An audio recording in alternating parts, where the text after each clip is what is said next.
Bonjour, bonsoir à tout le monde, ça dépend de là où vous me regardez. Je me présente, je m'appelle Sarah et j'habite en Italie.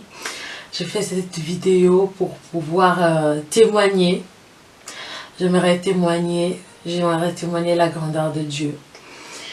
La Bible nous dit que nous devons rendre gloire à Dieu, peu importe les circonstances.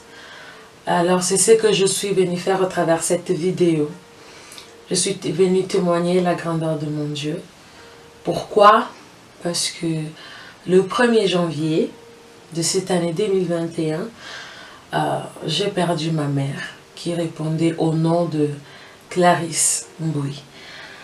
Alors, avant de parler spécifiquement de ce qui s'est passé cette nuit-là, j'aimerais un peu balancer quelques images et pour vous montrer qui était maman et surtout pourquoi j'aimerais témoigner.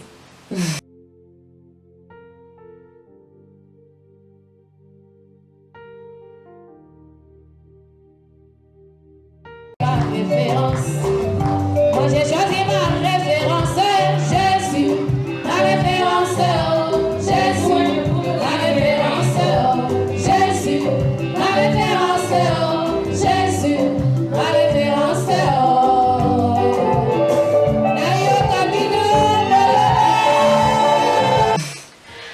Alors, comme vous avez bien vu, maman c'était quelqu'un qui servait le Seigneur. Maman avait donné sa vie à Dieu depuis très longtemps et pour toute sa vie, elle a continué à servir le Seigneur malgré tout. Pourquoi je dis malgré tout? Parce que maman Clarisse, pour ceux qui le savent, depuis sa naissance, elle a toujours été malade. Elle avait une maladie au problème du sang. Mais par la grâce de Dieu, malgré cette maladie, elle a vécu, elle a eu ses enfants et patati patata. Pour ce qui concerne moi aussi, à cause de cette maladie, ça a été un peu difficile pour elle. Mais en tant que maman, et comme toutes les mamans, comme toutes les femmes fortes, elle avait décidé quand même de pouvoir avancer avec cette grossesse, malgré les complications. Parce que je suis née, la grossesse était arrivée jusqu'à 8 mois. Maman, elle n'a pas supporté la grossesse jusqu'à son terme à cause de son état de santé. Donc, je suis née, j'ai trouvé maman malade, j'ai grandi. Maman a été toujours malade. Mais malgré son état, maman c'était toujours quelqu'un qui souriait beaucoup, qui aimait la vie. Aimer la vie, elle aimait Dieu. Maman, chaque jour de sa vie, elle n'a jamais arrêté de croire en Dieu, même si elle était malade. Voilà, elle savait que Dieu pouvait guérir, mais même si Dieu n'allait pas la guérir, elle avait toujours cet amour-là envers Dieu. Et je crois que c'est parmi les meilleures choses qu'elle m'a enseigné et je la remercie parce que elle m'a montré le chemin de Dieu et c'est un grand cadeau qu'elle m'a fait. Et je suis très contente qu'avant son départ, elle a pu voir que j'avais déjà commencé à suivre ces styles de vie, de pouvoir servir Dieu, de pouvoir avoir ses ailes. Dans cette histoire, il faut savoir que j'avais quitté la maison de maman à mes 18 ans, 18 ans. Ça n'a pas été vraiment mon choix, mais je crois que maman, elle savait que je devais m'habituer à vivre sans elle. Et elle a toujours voulu que je sois une jeune fille indépendante, que je puisse dépendre de personne, y compris elle-même. C'est comme ça que lorsque j'avais terminé les études que je faisais à l'époque, j'ai pris et j'ai quitté pour aller chez ma grande sœur dans la ville où je suis maintenant, qui est à plus de 6 heures du temps de trajet. Et j'allais chez elle de temps en temps Lorsque j'avais des vacances au travail, lorsque j'avais du temps, j'allais chez elle souvent pour la voir et comme tous les enfants, lorsqu'on trouve du travail, pour prendre soin d'elle, pour l'acheter des choses, voilà, pour cajoler ma maman, voyez-vous. Et en novembre 2020 aussi, octobre plutôt 2020, j'étais partie aussi la voir. Hey, mi mancate. Così tanto. Ai, bebê nangai. Ciao. Ciao. Ciao votre Instagram. Ai.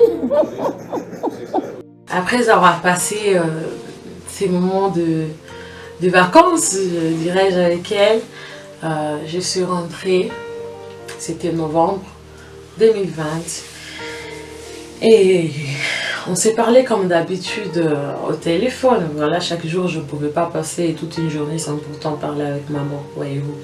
Maman est toujours maman, même si on grandit, même si on vit ailleurs, mais maman c'est toujours maman. Et les mois, les semaines passent, les jours passent et on arrive au 30 décembre qui est le dernier jour où j'ai parlé avec ma mère au téléphone. Elle était contente parce qu'elle venait de faire du shopping, elle avait dépensé l'argent pour acheter des choses nouvelles pour la maison. Elle était contente, moi je ne comprenais pas, je disais bon, comme il y a l'année, la nouvelle année qui vient, qui veut arriver, elle veut peut-être changer les trucs, voyez-vous, vous avez les mamans ont beaucoup acheté les choses nouvelles et tout. Et le 31 décembre, j'avais travaillé toute la journée, du matin jusqu'à 18h. Dès que je suis sortie à 18h du travail, je suis rentrée chez moi et j'ai commencé à appeler maman. Ben, vous, c'était le 31 décembre, je crois que c'était peut-être une première pour plusieurs chrétiens de passer la nuit du traversée à la maison. Et c'était également le même pour moi. J'avais commencé à appeler maman parce que je voulais d'abord savoir comment elle allait, parce que depuis le matin, voyez-vous, et pour lui souhaiter aussi bonne année. J'ai commencé à appeler maman à 18h, 20h, et maman ne répondait pas au téléphone. Alors à cause de son état de santé, ça arrivait souvent qu'on a appelé comme ça, elle ne répondait pas, mais peut-être elle dormait. Elle dormait, après lorsque elle se réveillait, elle nous appelait. Donc j'ai dit bon, peut-être elle dort, peut-être elle a pris ses médicaments, elle est en train de se reposer. Je crois que plus tard, elle va me rappeler. C'est comme ça que j'attends 21h, 22h, maman ne me rappelle pas. Maman ne me rappelle pas. Je suis entrée en prière parce qu'on nous avait donné un programme de prière. Et c'était à minuit, je suis entrée, j'ai commencé à faire ma prière pour l'entrée, pour le nouvel an et tout. Et je me rappelle que cette nuit-là, j'avais vraiment beaucoup prié. Mais j'avais vraiment pris mon temps pour prier, je ne comprenais pas la raison. Et après avoir fini de prier, j'ai recommencé à appeler maman parce que je voulais lui souhaiter bonne année. C'était déjà le 1er janvier, je voulais lui souhaiter bonne année. Et mes mamans ne répondaient pas toujours au téléphone. J'essaye 3h, 4h, 5h, je dors, je me réveille, je crois que c'était quelque chose comme 9h. Et je recommence à appeler maman, maman ne répond pas. Je dis bon, peut-être elle dort, elle s'était réveillée au milieu de la nuit, je ne sais pas. Mais je dis bon, je laisse encore le temps, je ne veux pas penser directement au mal, voyez-vous. Et alors j'attends, jusqu'à 12h, maman ne m'appelle toujours pas.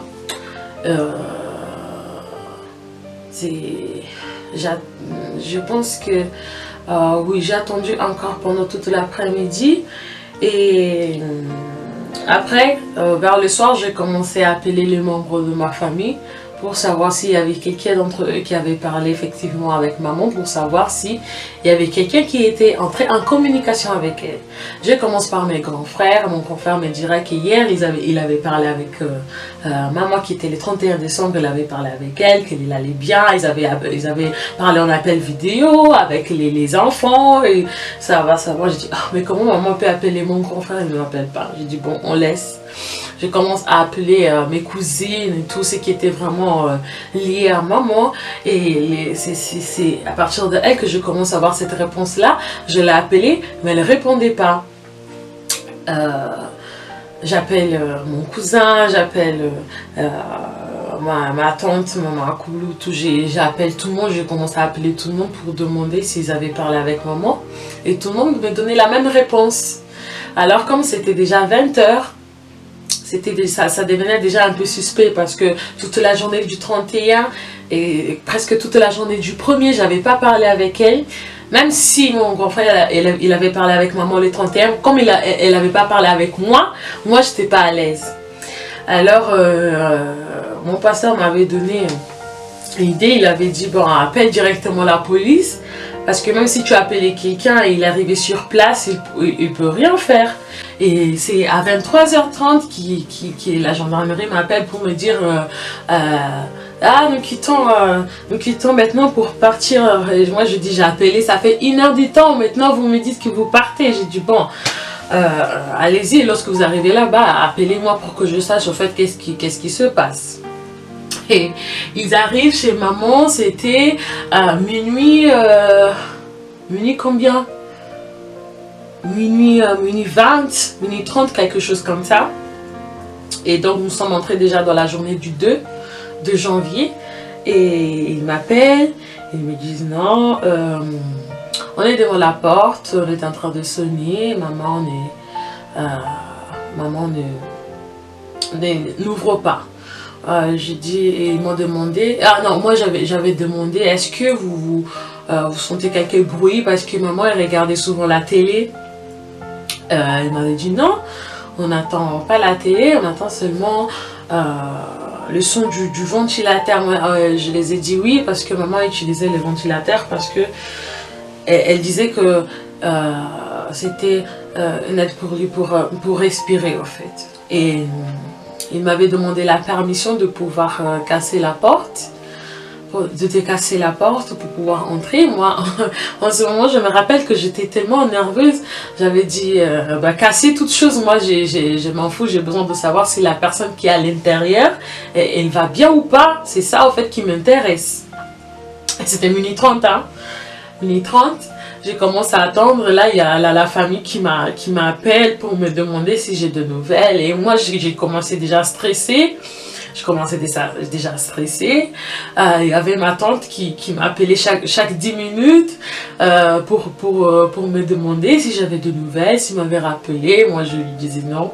Et tellement que ça avait commencé à me stresser, j'avais dit bon, tante ne m'appelle plus. Parce que là c'est du trop, moi je vais être tranquille, je suis en train de me paniquer. Donc arrête de m'appeler, plutôt va dormir. Comme ça après, s'il y a quelque chose, moi je veux t'appeler. C'est comme ça qu'après ma tante m'a appelé pour la dernière fois, elle a commencé à pleurer en disant que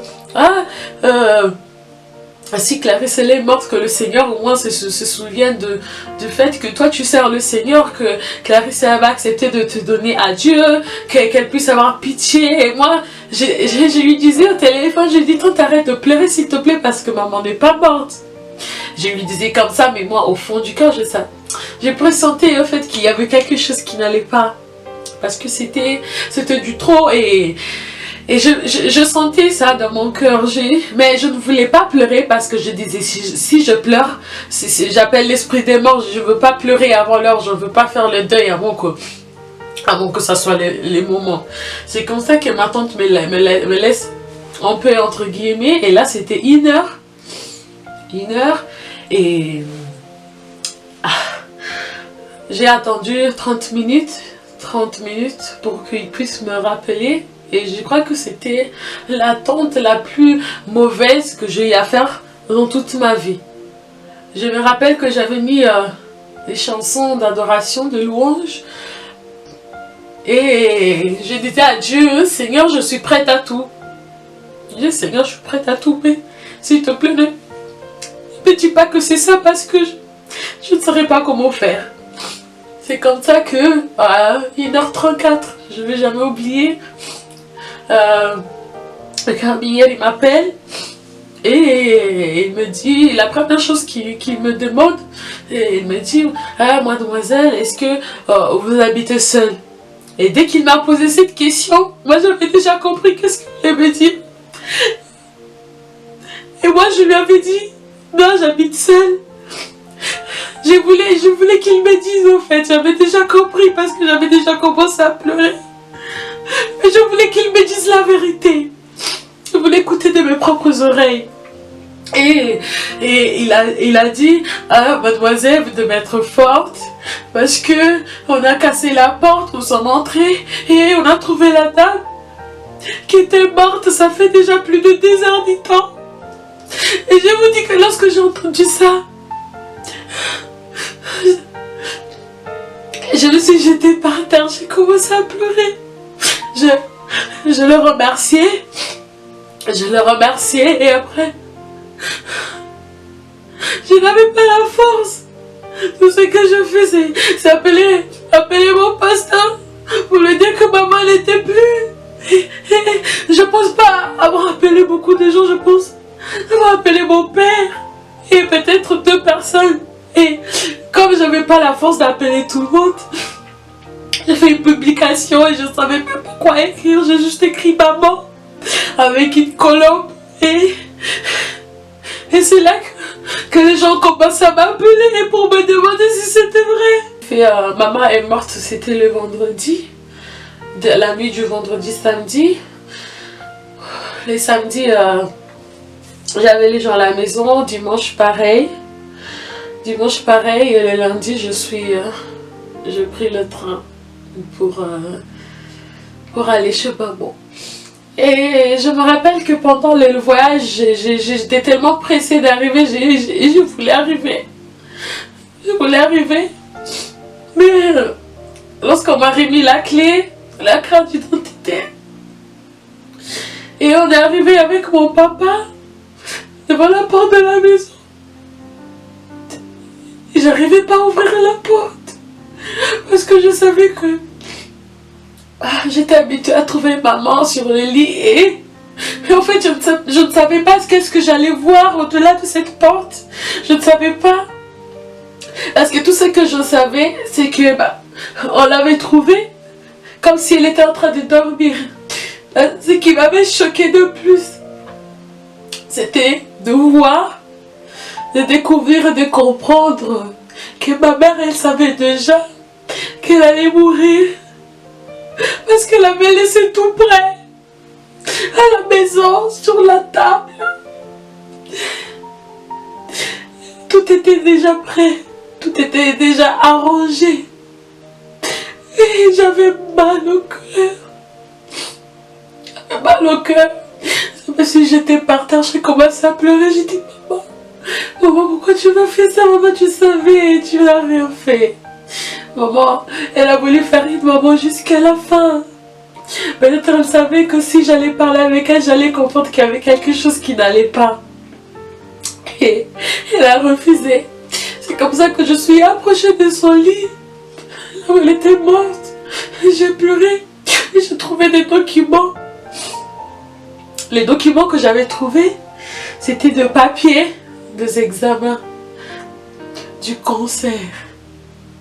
Quelque chose que maman ne m'avait jamais dit. Moi, je voyais maman qui perdait ses cheveux, qui perdait ses dents. Moi, je croyais que c'était à cause de médicaments parce que c'est ce qu'elle me disait. Qu'elle prenait des médicaments qui étaient forts.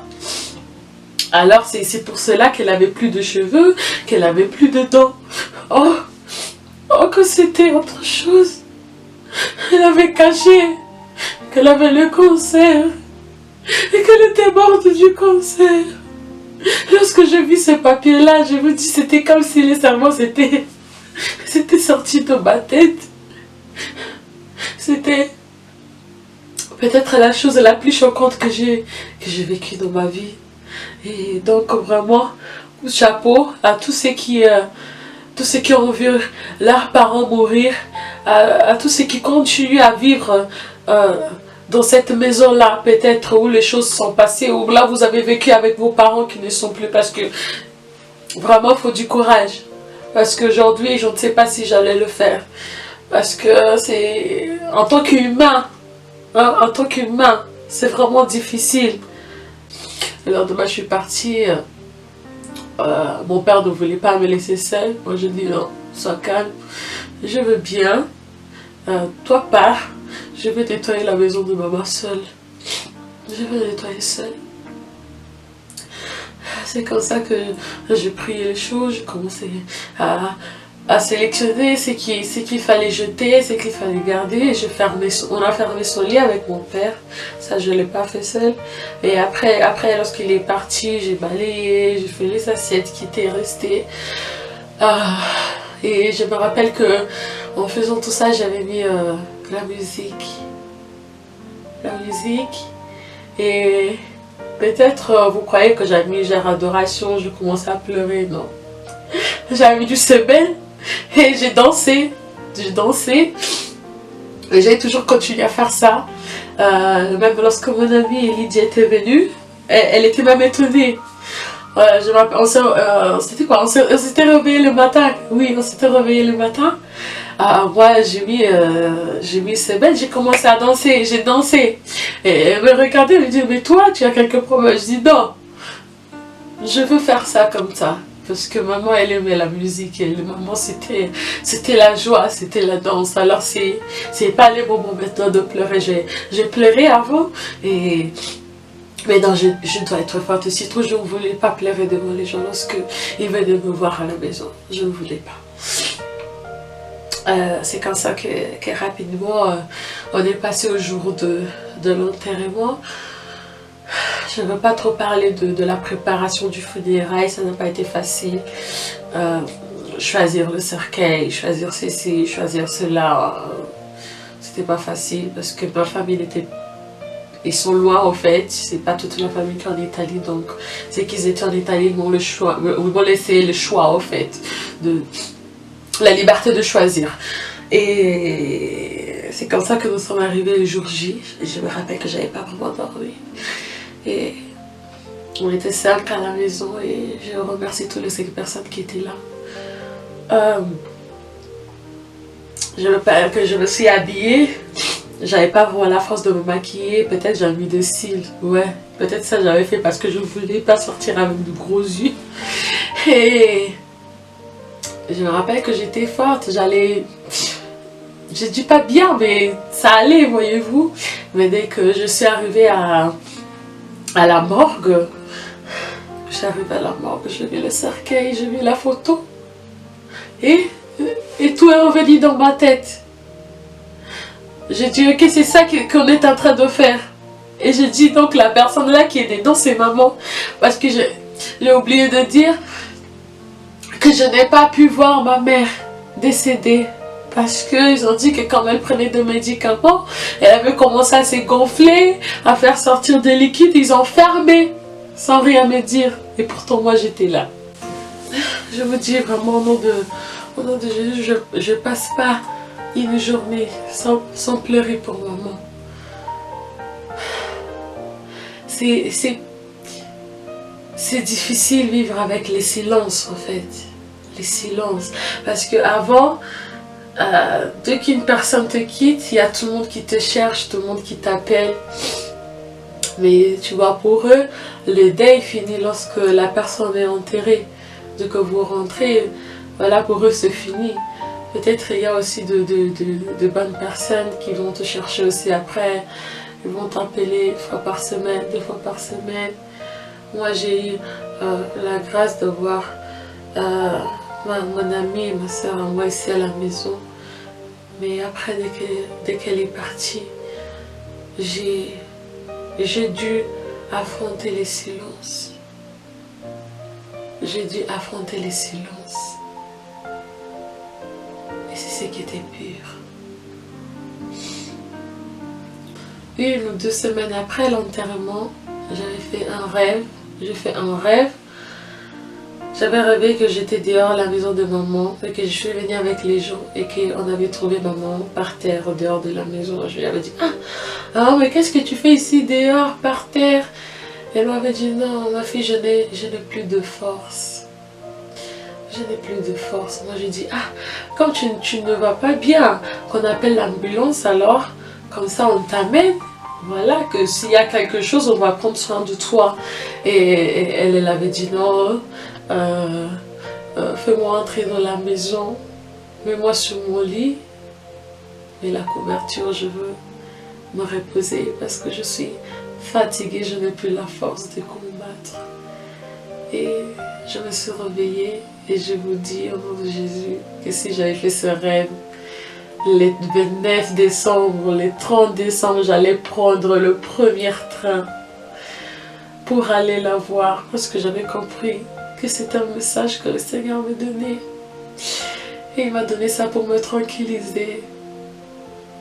Et même les médecins, ils ont dit ça, que maman n'a pas souffert avant de partir.